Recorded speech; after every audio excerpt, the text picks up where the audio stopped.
Donc, si lui, il a été sauvé des griffes de l'Assemblée nationale, c'est parce que il a paraphrasé Francis Kalombo qui avait bien dit, quelques heures avant, sur les plateaux de télévision, que les députés sont déjà corrompus.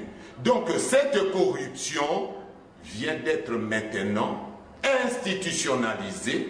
Et la preuve là, on ne peut remercier que celui qui vous a rendu service. La ministre de la Justice, Wivine Mumba, a été à l'Assemblée nationale, cette fois-là, répondre aux questions des députés lui posées à l'occasion de la motion, en fait, de la question orale avec débat lui adressée par le député national Crispin Mbindoulé sur le fonctionnement de la justice en République démocratique du Congo. La ministre a reconnu l'état, le mauvais état plutôt du fonctionnement de la justice en République démocratique du Congo, tout en promettant des solutions d'ici quelques temps. Suivons ce reportage.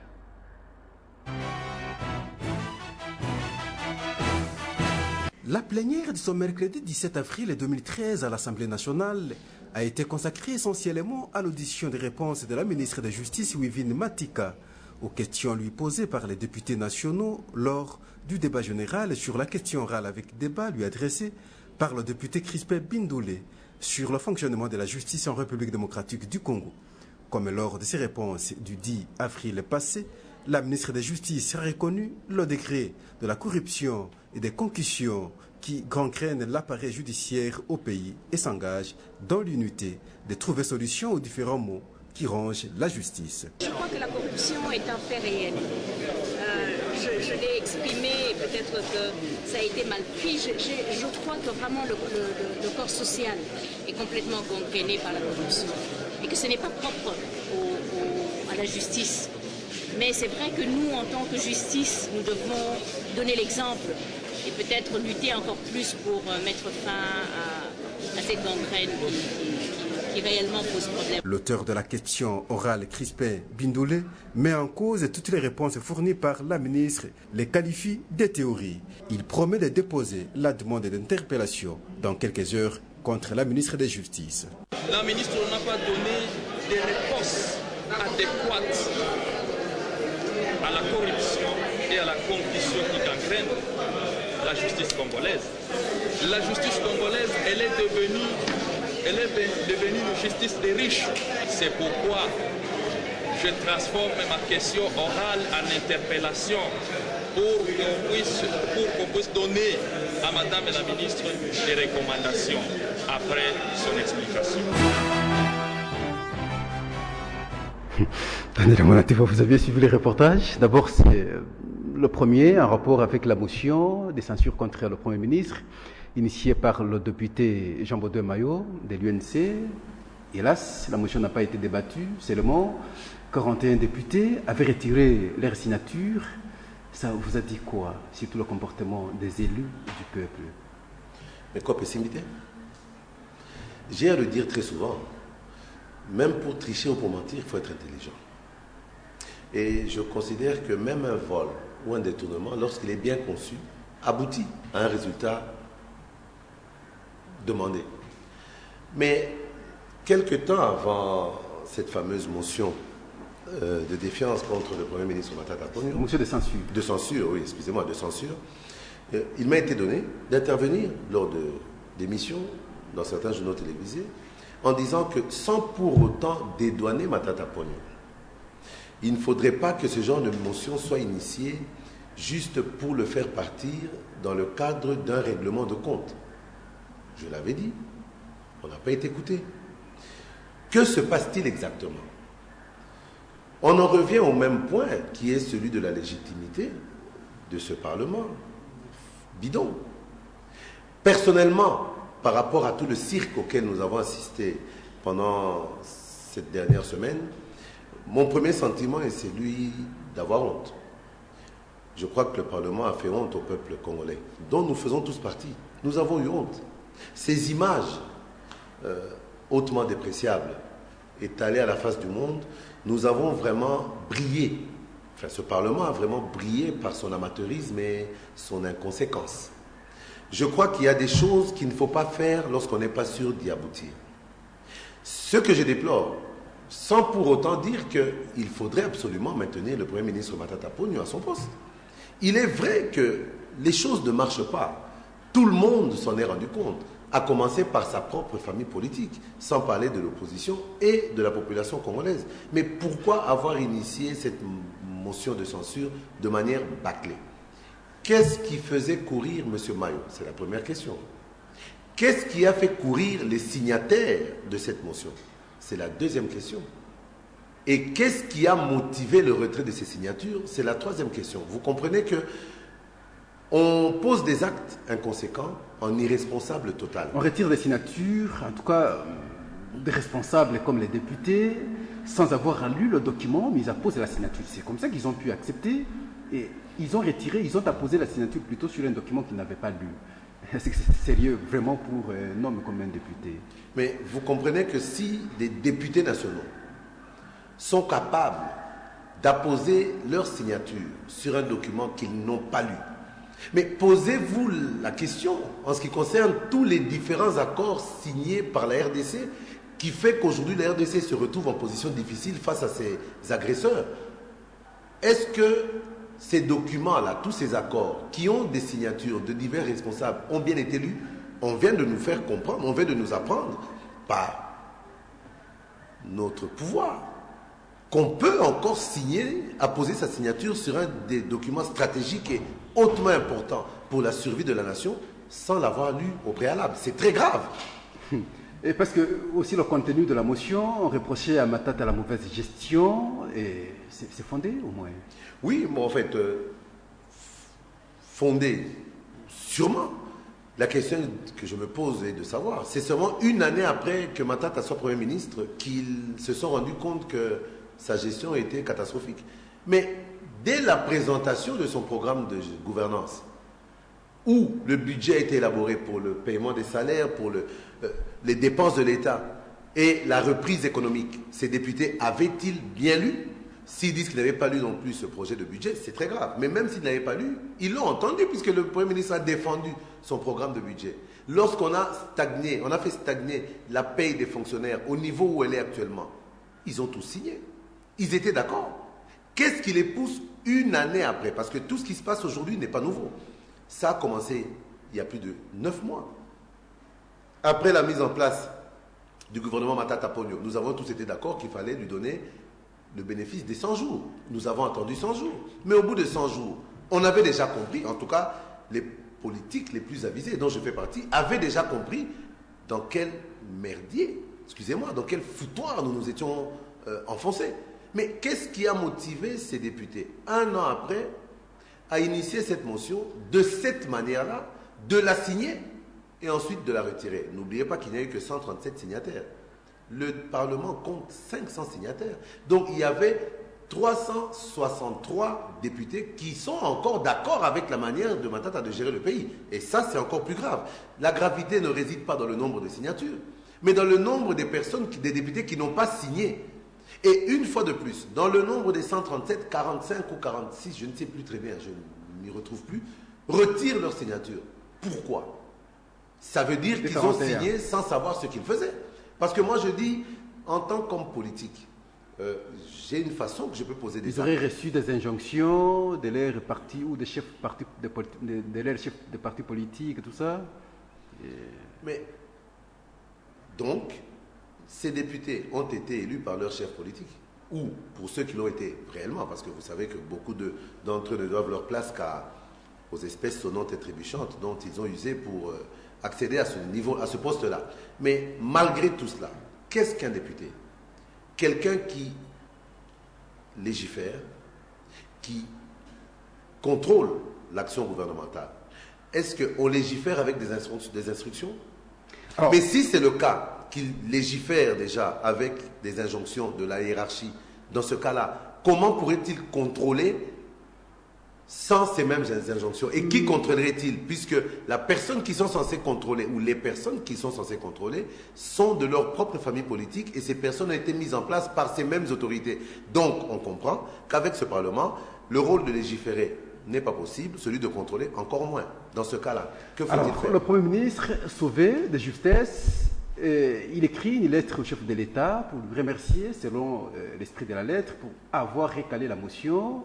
C'est une procédure qui n'a pas été appréciée par le député Henri Thomas Lukondo. Vous avez suivi le reportage.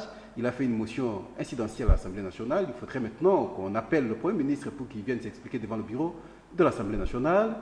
Les hommes politiques ont réagi.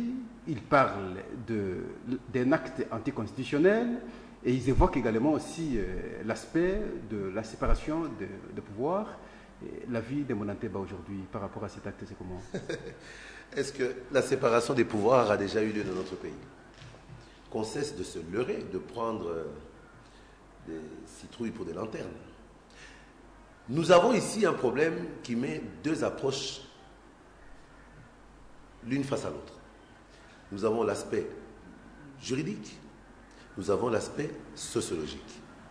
En nous focalisant sur l'aspect juridique, il est vrai qu'une lettre d'un chef de l'exécutif au président de la République, qui n'est pas un homme, contrairement à ce que beaucoup peuvent penser. Quand je parle de président de la République, je ne parle pas de Joseph Kabila, je parle de l'institution président de la République. Cette lettre est une faute très grave, dans le cadre de ce que vous appelez la séparation des pouvoirs. Maintenant, nous avons l'aspect sociologique. Quel est cet aspect sociologique? Il est que M.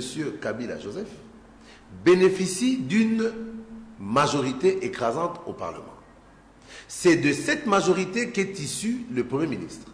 Le Premier ministre a fauté, oui, mais en oubliant tout simplement, il n'a pas fauté en... Les remerciements, pour moi, ce ne considère pas la faute, ne constitue pas la faute. La faute, c'est l'écrit. Et par rapport à ça, je crois que le Premier ministre, comme il a été convoqué, devra juste s'excuser et retirer si cela a été fait. Maintenant, suivez-moi bien. Il ne pouvait que dire merci. Mais pour ça, il sait parfaitement où trouver le président de la République pour aller de face lui dire merci pour cela, dans la mesure où ça reste dans le cadre de leur famille politique dont M. Joseph Kabila reste l'autorité morale. Jusqu'à être publié dans la presse, c'est que, n'est-ce pas, les députés n'ont pas apprécié. Mais il aurait, c'est ce que je dis, la faute consiste dans l'écrit d'une institution à une autre, mais pas dans l'acte lui-même. Parce qu'il ne concerne que cette majorité que nous décrions tous les jours. M. Matata aurait dû se rappeler que les mots s'envolent et que les écrits restent. Il aurait mieux fait d'utiliser des mots au lieu des écrits. Maintenant, pour faire la jonction, on en revient encore au même problème. On comprend de manière naturelle au niveau de la majorité que les signatures puissent être retirées et que cette motion puisse aboutir en fonction du bon vouloir de la haute hiérarchie qui donne des injonctions. Mais, lorsque cette hiérarchie donne des injonctions, mais les injonctions viennent d'une institution à une autre, dans ce cas-là, on l'accepte. On va revenir, on va en parler. Soyons prudents avec ce qu'on dit, avec ce qu'on fait. Les injonctions dans le cadre du retrait des signatures ont été acceptées. Et on trouve cela normal. Mais lorsqu'il s'agit de la lettre du Premier ministre Matata, ces mêmes personnes qui reçoivent des injonctions, qui appuient le mot d'ordre, se retrouvent à décrier la lettre. On va revenir. On ne sait plus où on est. Quelques temps après, le Premier ministre alors a organisé une conférence de presse. À l'occasion, le Premier ministre a salué l'évolution de son travail depuis un an. Il a estimé qu'il a pu maîtriser le cadre macroéconomique et également aussi le taux d'échange. Suivons ici le reportage de Titi Boulombo. À l'hôtel du gouvernement devant les professionnels de médias, le numéro 1 du gouvernement central, Augustin Matata Pogno, a fait ce jeudi 18 avril une intervention en marge d'une année d'exercice de ses fonctions de Premier ministre de la République démocratique du Congo pour la deuxième législature de Joseph Kabila. Pour le Premier ministre Augustin Matata Pogno, l'un de ses fonctions est marqué par deux aspects. Cela ne peut m'empêcher de souligner deux aspects importants qui fondent l'espoir pour le renversement de la tendance en termes de marche de notre pays vers des horizons prometteurs. Au plan économique, le gouvernement a œuvré sans relâche en faveur de la consolidation du cadre macroéconomique, mais aussi en faveur de la croissance économique. La stabilité des prix intérieurs et du taux d'échange est devenue une réalité dans notre pays. Le taux d'inflation est descendu à son niveau le plus bas depuis près de 30 ans, 2,7% en 2012. La croissance économique est montée à plus de 7% en 2012. Et elle devait culminer à plus de 8% en 2013. Au plan sécuritaire, grâce aux efforts du gouvernement, sous le leadership de son Excellence, Monsieur le Président de la République, et surtout avec l'appui de la communauté internationale, des résultats encourageants ont été enregistrés. Le Premier ministre Augustin Matata Ponyo a réaffirmé l'engagement du gouvernement à poursuivre les réformes dans l'ensemble des secteurs de la vie nationale et l'amélioration du climat des affaires. Monsieur Daniel, là c'est une réponse à vos critiques. Et quelques temps après, l'Assemblée nationale, vous venez de suivre le Premier ministre qui a organisé une conférence de presse où il prétend qu'il y a eu pendant un an de son pouvoir la stabilité du cadre macroéconomique, également aussi le taux d'échange. Mais comme si vous aviez raison, vous n'aviez pas raison plutôt, autant que nos députés Mayo qui ont reproché plutôt le Premier ministre de la mauvaise gestion. Écoutez, je reste constant, moi au moins. J'ai suivi le Premier ministre qui a fait cette déclaration qui pourrait se conclure par une seule phrase. En RDC, tout va bien. Mais j'ai eu à le dire, ça fait plus d'une année. Ça fait une année et plus même. Le cadre macroéconomique est stable, d'accord. On a jugulé l'inflation, d'accord. Le taux de change, pas de problème. D'accord. Rigueur dans la gestion des finances publiques, d'accord. Contrôle en termes de détournement et ceci, cela, ok. Paye des fonctionnaires, ça va. La question est une seule. Quel est l'impact de cette mesure ou de ces mesures sur le vécu quotidien de la population? Qu'on cesse de nous tromper, M. Pascal. C'est un processus. Écoutez, si pendant toutes ces années, nos dirigeants ont eu l'habitude d'avoir affaire à des incompétents ou des inconscients, malheureusement, actuellement, ils sont dans des mauvais draps. Parce qu'ils ont en face d'eux un homme, un parti politique, d'hommes réfléchis qui savent comprendre les choses. On peut ne pas être économiste et savoir que la stabilité du cadre macroéconomique et toute cette litanie dont le Premier ministre a fait partie n'ont qu'un seul but, c'est celui d'améliorer le vécu quotidien de la population. La question est, depuis une année d'efforts acharnés et de succès vérifiables selon eux, le vécu quotidien de la population a-t-il réellement changé? La réponse est non. Je suis allé au restaurant dernièrement. J'ai demandé est-ce que je peux avoir comme plat le cadre macroéconomique. Il n'y avait pas. Mais vous n'avez pas le plan stabilité de la monnaie? Ils m'ont dit non. Quelle ironie ça. Non, c'est pour vous dire que tout ça ne nourrit pas le peuple congolais. Tout ça ne nourrit pas la population. Vous faites des discours. Moi, j'assimile ça à de l'humour.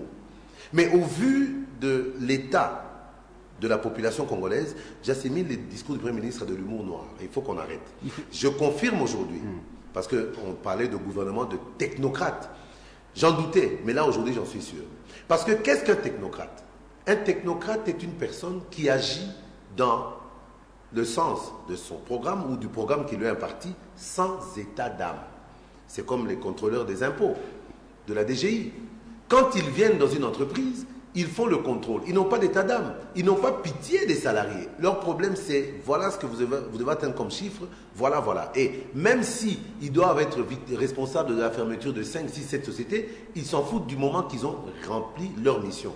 Et le problème du gouvernement de M. Matata Ponyo, c'est qu'il est en train de remplir sa mission sans état d'âme, sans pitié sans faire attention sans aux dégâts pitié qu'il de y la a, population. sans pitié et sans état d'âme, j'assume mes mots, sans état d'âme et sans pitié, sans tenir compte des dégâts de toutes ces mesures sur le ventre des Congolais, sur la santé des Congolais, sur l'éducation des Congolais, sur le transport des Congolais, sur la vie elle-même des Congolais. Moi, je ne suis pas un démocrate, je ne suis pas un technocrate, je suis démocrate, je suis politique.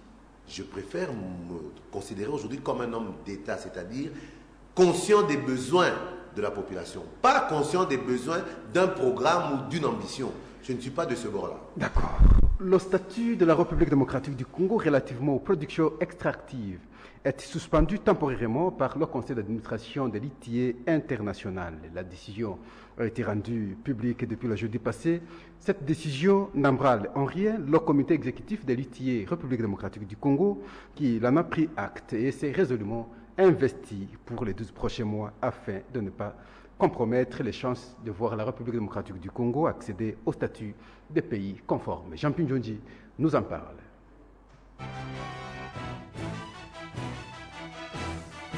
Les 12 prochains mois vont être déterminants pour l'industrie extractive RD congolaise, après la suspension temporaire de la RDC du statut ITIE. L'ITIE RDC a pris acte de la décision et ne fatalise rien. Tout est à mettre en œuvre pour faire accéder la RDC au statut des pays conformes par la mise sur pied d'un plan d'action en vue de pérenniser la mise en œuvre de l'ITIE en République démocratique du Congo. Le conseil d'administration de l'ITIE international compte accompagner cette volonté congolaise. La suspension pour nous offre une opportunité de faire plus. Comme vous avez suivi les communiqués de l'ITIE, il fait état des avancées enregistrées dans les chefs du gouvernement pour améliorer son processus ITIE, pour améliorer toute la dynamique de la gouvernance dans le secteur des industries extractives. Cet effort est reconnu par les différents partenaires, cet effort est reconnu par les conseils d'administration de l'ITIE. La conformité de la RDC pourrait être vérifiée au moins d'un examen. Cette procédure ne pourra aller au-delà du 7 avril 2014, période à l'issue de laquelle RDC peut être radiée de la liste des pays ITIE. Le comité exécutif de l'ITIE RDC s'emploie pour ne pas en arriver à ces résultats macabres. Il faut qu'on se comprenne en disant que chaque fois que le Premier ministre sort devant la presse, il insiste sur la nécessité d'améliorer la gouvernance dans le secteur des ressources naturelles. Et vous savez, le gouvernement de la République négocie une matrice de bonne gouvernance avec les partenaires de développement et la problématique de la gestion des ressources naturelles est au centre de cette matrice de gouvernance. Là, c'est notre problème aussi pour le pays. L'ITIE, République démocratique du Congo, aujourd'hui suspendu. Bien sûr qu'on ne parlait pas longtemps du Premier ministre, mais là, c'est un problème aussi pour le pays. Daniel Amonantiba, le premier secrétaire du Parti socialiste. J'aurais dû mêler les deux éléments avant de les commenter, mais je me rends compte que je n'ai même pas eu besoin d'aller en profondeur. L'ITIE a répondu à ma place. Mais le cas de l'ITIE nous pousse encore plus loin, nous a poussé, nous, à réfléchir plus avant même, plus profondément. Nous savons aujourd'hui qu'il n'y a pas de transparence dans l'exploitation des minéraux en RDC. Et ça nous inquiète dans la mesure où même ces contrats chinois sont basés sur le principe d'un troc. Minerais contre travaux. Et là, ça devient plus grave. S'il n'y a pas de transparence dans la gestion extractive de nos minéraux, on peut comprendre pourquoi il y a tellement de retard au niveau des 5 chantiers. Mais le plus grave encore, si on est incapable de contrôler notre propre action, sera-t-on capable de contrôler l'action des Chinois? Ça, c'est encore une autre question. Et on en revient à un autre problème, qui est celui de la paix des fonctionnaires, pour laquelle on nous dit qu'il y a maintenant, le gouvernement fait des économies. Ça va bientôt faire 7 ou 8 mois, ou 9 mois bientôt, qu'il y a toujours un surplus dans l'argent qui est débloqué pour les fonctionnaires, dans la mesure où on a pu mettre fin au fictif. Ça fait partie aussi de la transparence. Où va cet argent? Qu'en fait-on? Deuxième question. Troisièmement, je reviens à une question que vous avez posée tout à l'heure par rapport à la lettre écrite par Matata Ponyo au chef de l'État. J'ai toujours eu tendance à dire que le Premier ministre Matata joue à merveille son rôle de fusible. Mais de par cette lettre-là, je crois que la population doit comprendre aujourd'hui que Matata transmet un message à cette même population. C'est un message qu'on appelle subliminal. Ça, c'est selon ma compréhension. Il nous rappelle juste que malgré toutes les pierres qu'on jette sur lui, malgré toutes les critiques qu'on lui fait, malgré toutes les condamnations qu'on lui lance, il nous rappelle que lui n'est là que pour exécuter la politique d'un autre. Et dans ce cadre-là, il se dédouane en allant dire merci à la personne qui l'a mise en place. Il y a beaucoup de choses à revoir dans ce gouvernement et je crois que même dans notre vision politique en termes de leadership, il y a beaucoup de choses à revoir. Merci. L'arrêt des activités amorcées par le syndicat interministériel pour la réforme de l'administration publique a été levé par le ministre de la fonction publique qui a accepté d'échanger avec ce syndicat qui défend les intérêts des agents et des nouvelles unités. Alenoka et Titi Chissou pour le reportage. La suspension des activités du syndicat interministériel pour la réforme de l'administration publique, SIRAP-en-SIG, vient d'être levée par le ministre de la fonction publique le 28 mars dernier. Après avoir exercé la pression grâce à la synergie des syndicats du secteur public et ceux du secteur indépendant, le ministère de la fonction publique est revenu sur sa décision en autorisant les SIRAP de réactiver en public ses activités syndicales. C'est dans ces contextes qu'au siège de cette structure, le week-end dernier, le secrétaire général Paul Yapaï a exhorté les membres de vaquer librement à leurs activités. Les SIRAP, les syndicats restent toujours là pour la défense des intérêts des agents et fonctionnaires de l'État.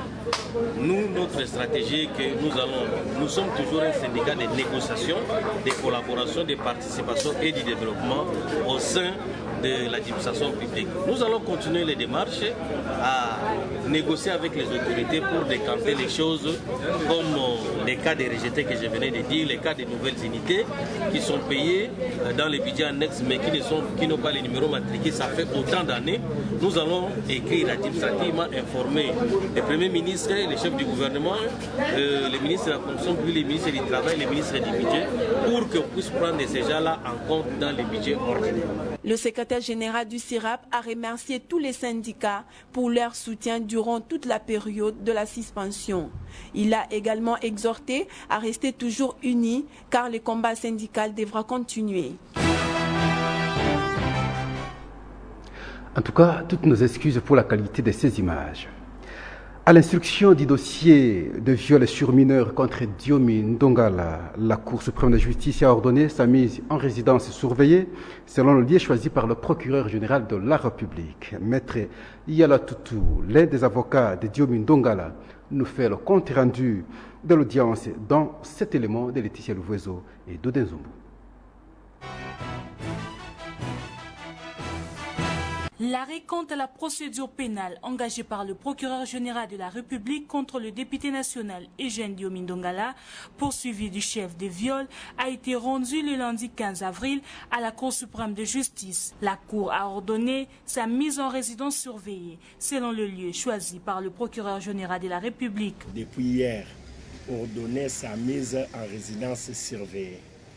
Et durant toutes les auditions de l'honorable Diomi Ndongala, il a formellement et de la manière la plus rationnelle possible démontré qu'il n'a pas commis les faits mis à sa charge. Rien que cet tâtonnement au niveau de la date des faits si graves démontre le manque de tout crédit à l'accusation. Pour ce qui est de l'affaire de la conspiration contre le chef de l'État et le Premier ministre, l'avocat conseil de Diomi Ndongala, Maître Yala Toutou, clame haut et fort le régime en place veut à tout prix réduire politiquement au silence son client.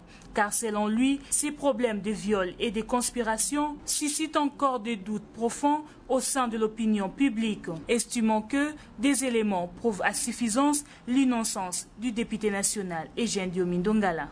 Nous avons appris par la presse qu'on a montré à la télévision nationale un groupe de personnes arrêtées et des personnes qui auraient monté un scénario difficile à comprendre d'un attentat contre le chef de l'État, et j'ai appris contre aussi le Premier ministre. De là à faire le lien entre cette affaire montrée tambour battant à la télévision et l'affaire des viols et déduire que tout ce que subit l'honorable Diomi Ndongala n'est qu'une volonté de les réduire au silence. Je pense qu'on n'a pas besoin d'être docteur en droit ou en études politiques pour comprendre cela.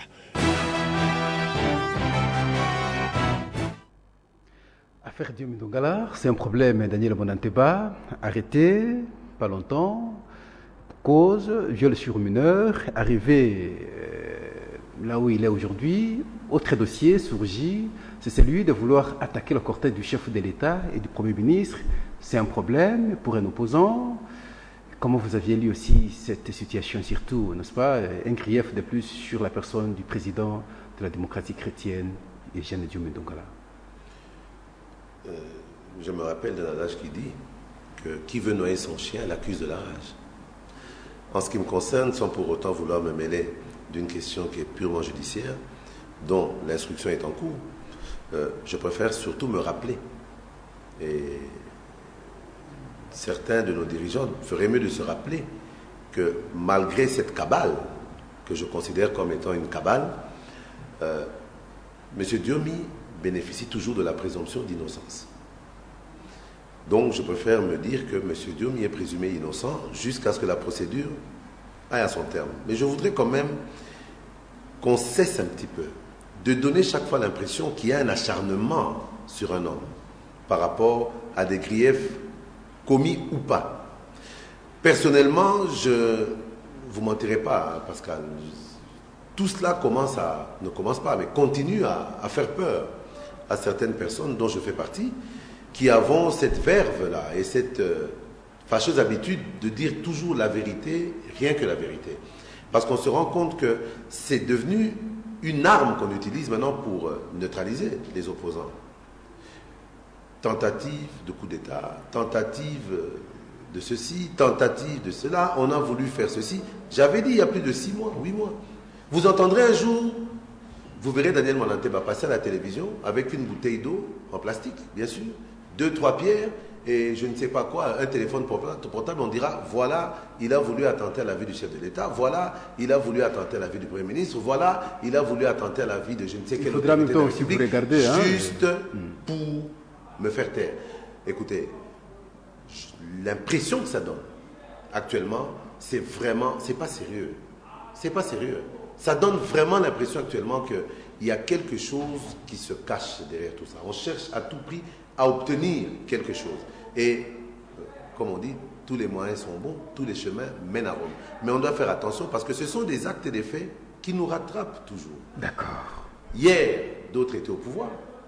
Hier, d'autres avaient boutiqué des coups. Ces mêmes coups les ont rattrapés. Où sont-ils aujourd'hui? Sachant quand même que la continuité de l'État ne consiste pas à avoir toujours les mêmes personnes continuellement au pouvoir de manière continuelle. D'accord. Si aujourd'hui vous êtes au pouvoir, peut-être demain, ça peut être le tour de l'autre. C'est ça le principe même de la démocratie. Par la facilitation de l'abbé Bagaza, l'élection des membres pouvant diriger l'association estudiantine de Bana Mambenga s'est déroulée correctement et ce, tout en enterrant toutes les divergences du passé. Jean-Pierre Njonji et Titi Tissou nous en parlent.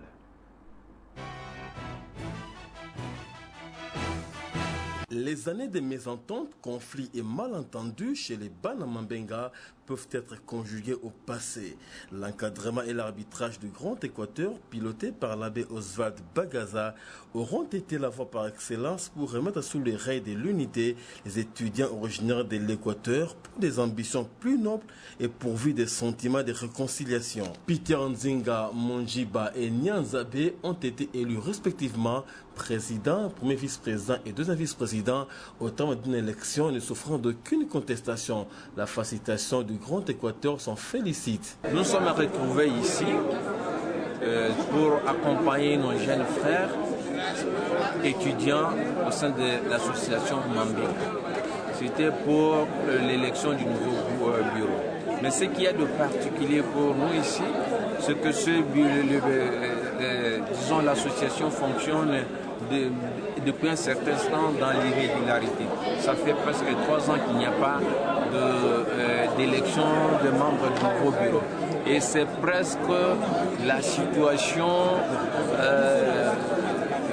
c'est une situation qui ressemble à celle de notre province où il y a un peu des tiraillements, des dissensions, des irrégularités, des dysfonctionnements. La responsabilité, le dévouement, le sacrifice pour les groupes et la compréhension mutuelle ont été les maîtres mots prêchés par le Grand Équateur à la nouvelle équipe dirigeante de Banamambenga. Nous avons apprécié leur sens de trouver des solutions aux problèmes qui les divisent et dans les soucis de resserrer la cohésion, de refaire les liens de fraternité et d'unité, et surtout au regard de la responsabilité qui est la leur en tant que l'avenir de demain. La nomination du cardinal Laurent Mosengo parmi les 8 conseillers du pape François dans le gouvernement de l'Église universelle et pour la réforme de la curie romaine est un signe d'honneur et de grande joie pour l'Église catholique du Congo, explique ici l'abbé Saint-Eddy au micro de Jean Pinjodji.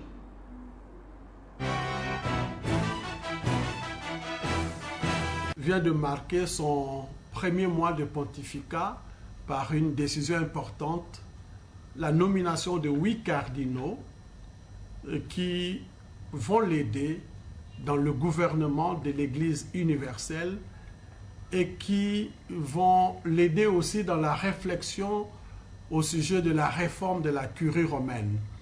Il a donc voulu, dans sa lourde mission de gouverner l'Église universelle, se faire aider par 8 cardinaux, en plus avec un évêque qui sera le secrétaire de ce groupe, donc au tout 9 personnes, choisies dans les 5 continents, 3 venant de l'Amérique, 2 de l'Amérique du Sud, 1 de l'Amérique du Nord, 2 de l'Europe, un cardinal de l'Afrique, un cardinal de l'Asie et un de l'Océanie. Et pour nous, c'est une grande joie que ce cardinal africain soit le nôtre, le cardinal Laurent Mosengo, archevêque de Kinshasa. Nous rendons grâce à Dieu, nous bénissons le Seigneur pour ce choix porté sur notre cardinal. Et en même temps, nous prions pour lui et nous le félicitons et nous prions pour lui pour qu'il puisse accomplir de la meilleure façon cette lourde mission confiée à ce groupe de 8 cardinaux. Je ne parlerai pas en termes d'avantages, je parlerai en termes de responsabilité. Et donc le pape, dans sa mission, s'est fait entourer de cardinaux venant de 4 coins du monde. Et donc, un Africain aussi, qui sera porteur surtout, je dirais, de la clameur des peuples africains. Alors là, c'est la nomination du cardinal Laurent Mosengo comme conseiller du pape parmi les 8, le premier africain, l'un des Africains d'ailleurs, enfin, le seul africain dans cette composition, mais peut-être pas, vous n'êtes pas catholique je pense, hein? Est-ce que vous avez un mot aussi là-dedans? Je suis croyant, et en tant que croyant, j'ai le respect de toutes les églises. Mais parce que là, ça fait honneur de tous les Congolais. C'est ce que j'allais dire, c'est un honneur incommensurable pour notre pays, après tout ce que nous avons eu à vivre. Mais quelque part aussi, la nomination du cardinal Mosengo au sein de la curie romaine, je rappelle quand même que la curie romaine, c'est comme le gouvernement Matata. Donc le cardinal Mosengo se retrouve être un ministre du gouvernement du Vatican. Je pense que ça va encore faire des cauchemars à beaucoup. Mais je crois aussi que le Saint-Père, le pape François, nous a aidé à démentir tout ce qui avait été dit comme monstruosité et comme affrosité sur le cardinal Mosengo. Le pape confirme que le cardinal Mosengo est un homme intègre, un homme digne de confiance, raison pour laquelle il en a fait un ministre. Alors, parce que nous sommes pris par l'OTAN et la justice, parce que nous avions eu un reportage aussi en rapport avec la justice, la ministre qui était à l'Assemblée nationale répondre à la question orale avec débat lui adressé par le député Crispin Mbindoulé. Dans ses réponses, il a reconnu les mots qui gangrènent jusque-là la justice et l'appareil judiciaire en République démocratique du Congo. Vous avez un mot, comment vous l'appréciez? Vous êtes Congolais, vous avez souvent des problèmes, vous allez en justice. Et alors enfin ça, c'est vraiment le monde de... Je ne sais pas comment dire. De l'inconcevable. Mais je crois qu'on pense souvent à la sanction que prévoit la loi. vis-à-vis du justiciable. Et dans les justiciables ici, on tape très souvent sur le petit peuple et sur les opérateurs économiques pour leur soutirer un peu d'argent. Mais je crois qu'on devrait maintenant, le seul moyen d'y arriver, c'est de mettre un peu plus l'accent sur les sanctions qui doivent tomber sur les personnes censées rendre justice, c'est-à-dire les juges, les magistrats et autres. M. Laurent Désiré Kabila avait bien commencé par la radiation et la suspension d'un tas de magistrats. Le président Kabila a eu à le faire en son temps et vous vous rendez compte en ce moment-là que les gens commençaient à avoir un peu peur de faire n'importe quoi et depuis un certain moment, on a replongé dans les abîmes les plus sombres. Et actuellement, franchement, au-delà d'avoir faim, le peuple a quand même envie de... À défaut d'avoir plus de justice, mais au moins de tracasseries, parce que la justice équivaut à des tracasseries aujourd'hui. Le public ne sera pas nous supporter si on est sur plateau et qu'on ne parvient pas à aborder une question en rapport avec l'Est, parce qu'il y a une brigade d'intervention contre les rebelles à l'Est du pays qui doit être opérationnelle d'ici la fin du mois, mais ça pose problème parce que jusque-là, le Rwanda continue à menacer cette brigade par l'intermédiaire, bien sûr, du M23, Daniel Monanteba, premier secrétaire du Parti socialiste, parti politique de l'opposition, ici en République démocratique du Congo, apprécie comment, n'est-ce pas, cet orgueil du M23 et du Rwanda face à cette brigade internationale. Mais le Rwanda braille à tout bout de champ que son seul intérêt, c'est la sécurisation de ses frontières. Or, la brigade neutre vient pour sécuriser d'une part aussi le Rwanda, parce qu'elle s'attaquera à toutes les forces négatives, au sein desquelles le FDLR de triste mémoire ont été cités. Pourquoi toute cette agitation? Je ne comprends pas. Je comprends, par contre, mais on ne peut pas comprendre l'agitation du Rwanda, qui tient un discours et qui pose des actes contraires à ce même discours. Je crois qu'aujourd'hui, on n'a que faire des états d'âme du Rwanda. Nous n'avons pas à penser au Rwanda, nous devons penser à la RDC et à toutes ces familles endeuillées. Les clameurs, les menaces des invectives du M23 et du Rwanda par ailleurs, écoutez, elles ne font peur à personne, pas à moi en particulier, parce que je sais particulièrement bien que cette force neutre est envoyée par la communauté internationale et que le Rwanda n'a aucun moyen de faire la guerre au reste du monde. Et lorsqu'on voit les éléments déployés, c'est les Tanzaniens, c'est les Sud-Africains qui n'ont jamais gagné guerre en Afrique. Et ce n'est pas ce qui donne finalement le sursaut d'orgueil au M23 et au Rwanda qui les soutient. Mais d'abord, voyons voir que cette force neutre arrive. Si réellement la Tanzanie qui a une armée redoutable, faites attention, les Sud-Africains qui n'ont jamais gagné de guerre, c'est vrai parce qu'ils n'ont jamais été en guerre.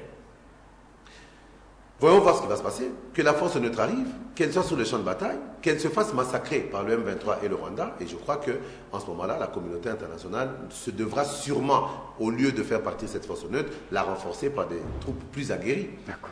Un communiqué nécrologique dans ce journal.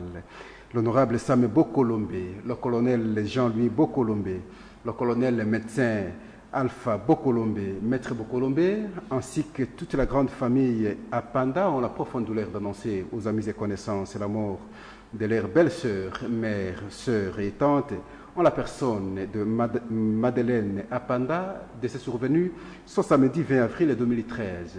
Le programme de funérailles se présente de la manière suivante.